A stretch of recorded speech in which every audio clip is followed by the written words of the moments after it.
Question 1. Listen to the man's story and answer the questions. What does the man usually do when he feels sad?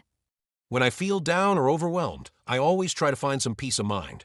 My favorite way to clear my thoughts is to take a quiet walk in the park near my house. I've been doing that since I was young, and it always helps. Sometimes I listen to music, and sometimes I just enjoy the sounds of nature. It's a simple routine, but it makes a big difference in how I feel. After a walk, I usually feel calmer and more focused. Question 2. Listen to the young man's story and answer the questions. What did the man buy as a birthday gift for his wife? Last weekend, I went to the shopping mall to look for a birthday present for my wife. She had been talking about getting something stylish and practical. First, I thought about buying her a new pair of shoes. Then I saw a beautiful red handbag in the display window. It looked perfect, so I bought it and asked them to wrap it nicely. She was really surprised and happy when she opened the gift.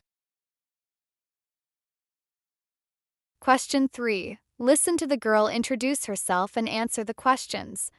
What does she like to eat in the morning? I want to tell you about my typical morning. I usually wake up around 6:30 and take a quick shower. Then, I sit down in the kitchen and have my favorite breakfast, just some warm bread and a cup of tea. I don't really like rice or noodles in the morning. After breakfast, I take my dog for a short walk before going to work. My mornings are simple, but I enjoy them a lot. Question 4. Listen to the girl introduce herself and answer the questions. What does she usually do in her free time? My name is Sophie. I am from London and I work as a teacher. In my free time, I like to go to the theater and watch plays. I also like to play sports, especially tennis and football. At the weekends, I usually go out with my friends and we spend time doing something active. Sometimes I go to the theater to relieve stress. Question 5. Listen to the man tell the story of his family and answer the questions. What do the family usually do after dinner? I live with my wife and 2 children in a small town. Every day, I come home from work around 6 o'clock in the evening. We usually have dinner together at about 6:30.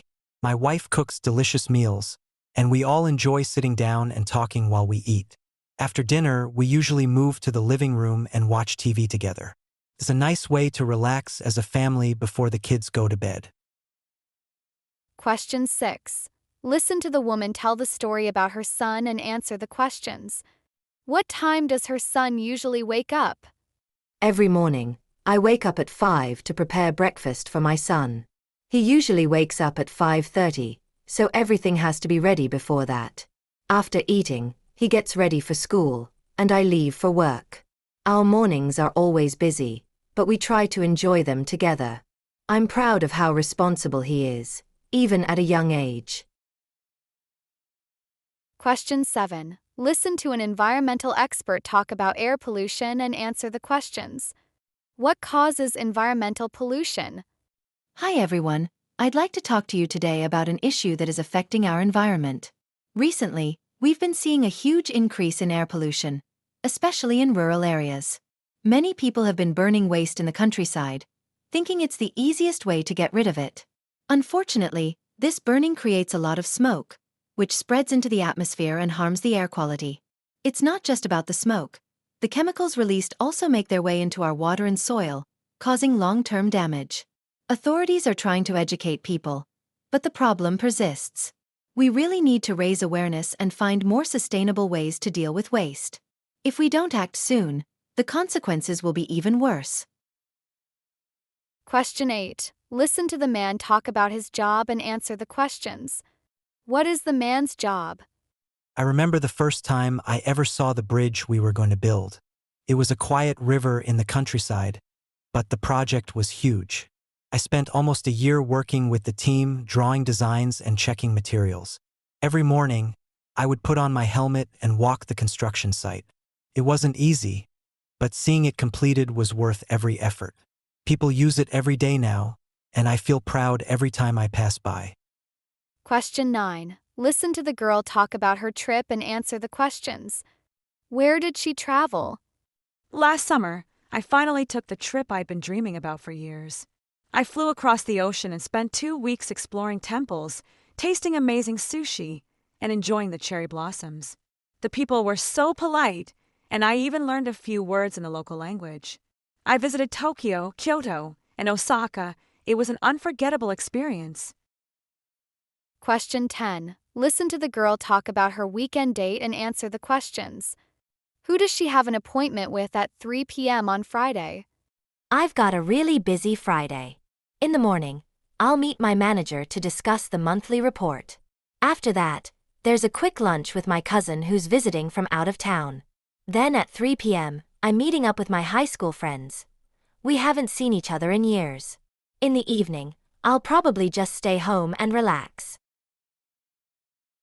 Question 11. Listen to the girl talk about her Father's Day memories and answer the questions. What gift did she buy her father on Father's Day? Last weekend, I went shopping with my sister to find something special for Father's Day. We looked at many items, from leather wallets to fancy pens.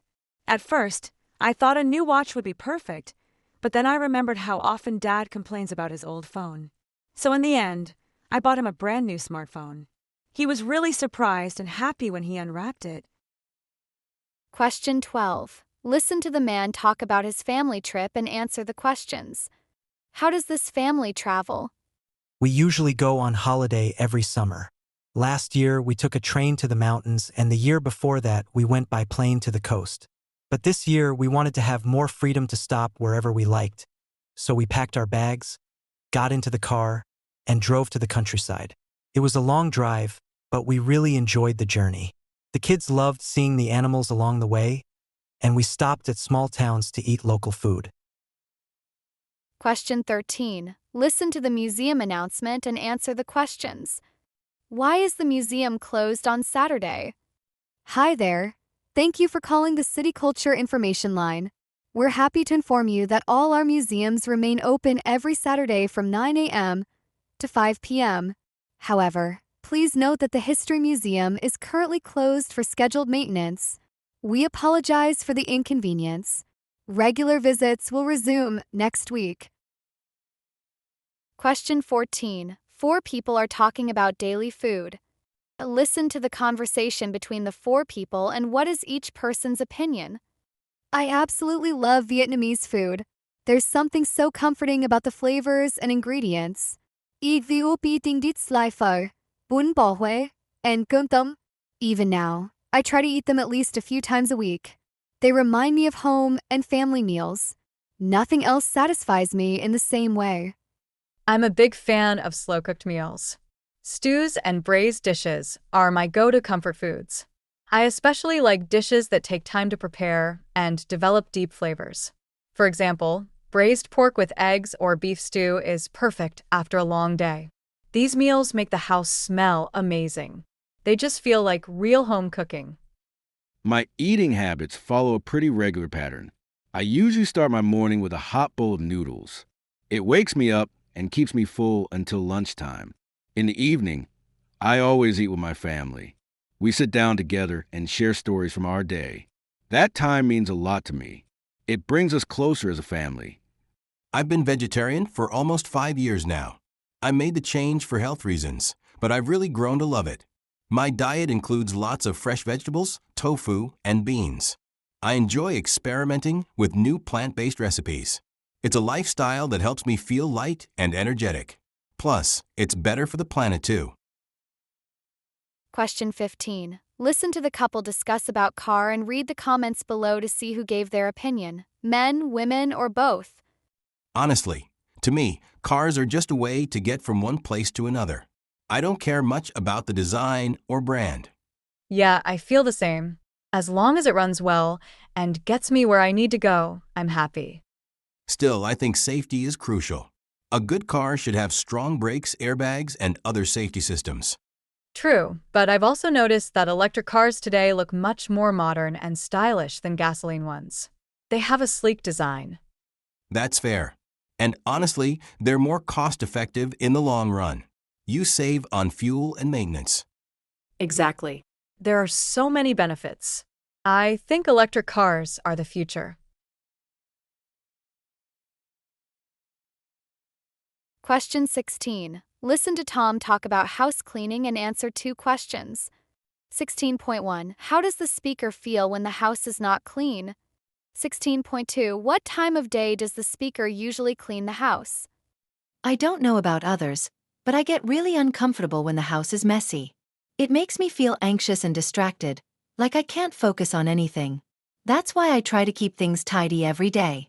I usually do most of the cleaning in the late afternoon, after work but before dinner. It helps me relax and makes the evening feel more peaceful. Even if I'm tired, I'll at least do a quick sweep or tidy up the kitchen.